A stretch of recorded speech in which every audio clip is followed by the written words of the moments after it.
Guys मैले चाहिँ एउटा भर्खरै एउटा सानो भिडियो बनाएको छु होइन, अनि त्यसमा फोटो चाहिँ खिचिनँ, अन्त त्यसकै भिडियो बनाएँ स्क्रिनसट गरेर।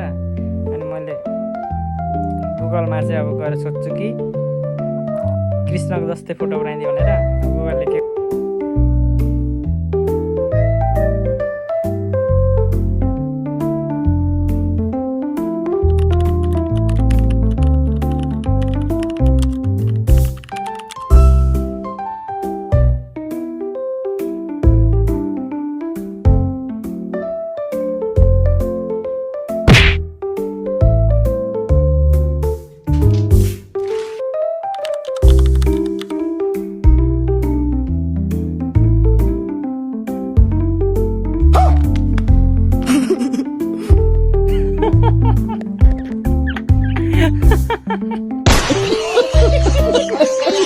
Ha ha ha ha!